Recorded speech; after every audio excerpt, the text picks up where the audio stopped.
Look at a map of northeast India and you'll find a state shaped by its geography. This is Manipur. It is a land where dense mountain ranges drop off into a single enclosed basin. To see how this affects the people living there, you have to look at it like a stadium. The audience sits in the surrounding hills, which account for 90% of the land. Down below, the central playing field, the Imphal Valley, makes up only 10%. This chart shows how the population is distributed across that terrain. 53% of the state, primarily the Meitei community, is concentrated in that tiny 10% valley center. The remaining 47% of the population, largely the Kuki and Naga tribes, is spread across the 90% hill perimeter. Laws govern movement across the stadium floor. Residents living in the hills are allowed to buy land in the Central Valley, but those in the valley are prohibited from buying land in the hills. Current data highlights a growing pressure on these boundaries. The hill population is growing at 32%, significantly outstripping the national average and adding to the congestion in the center. This creates a volatile spatial reality. You have a majority group concentrated in the center, prohibited from expanding outward, while minority groups on the perimeter watch the population density grow. To see where these lines came from, we have to look at the early 18th century. At that time, the valley was a Hindu kingdom called Konglipak, which frequently expanded its influence into the surrounding tribal mountains. This dynamic changed in 1824, when the king asked for British military assistance to stop invasions from neighboring Burma. The British expelled the Burmese and took administrative control of the entire region. The British administration was dictated by the topography. They focused their direct governance on the economically profitable plains, while leaving the mountains largely isolated. This strategy kept the hill tribes separate from the valley's administration, creating two distinct political worlds within a single state. After a period of armed resistance, the British began a process of social integration.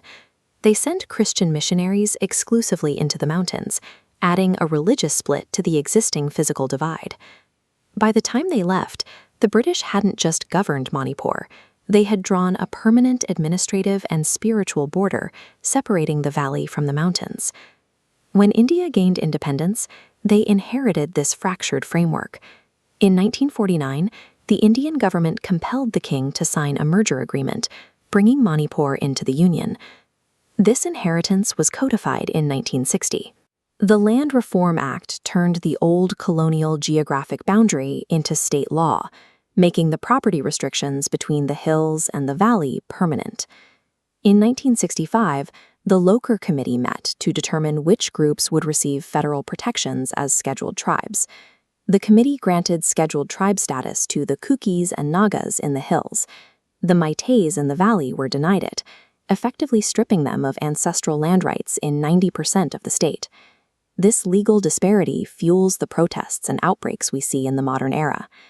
Independent India weaponized the British map, turning a natural topographical divide into a legally enforced system of exclusion. Decades of legal and physical isolation led to the rise of heavily armed, ethnically segregated militias. These groups became the de facto protectors of their communities' territorial interests.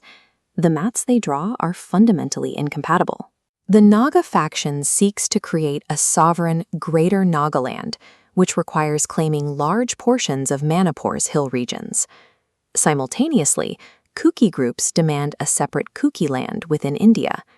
These territorial claims directly overlap with the land sought by the Nagas, while the Meiteis in the valley fight to keep the state borders exactly as they are.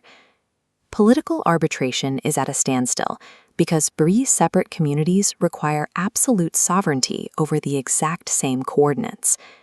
To manage this, the government uses suspension of operation agreements.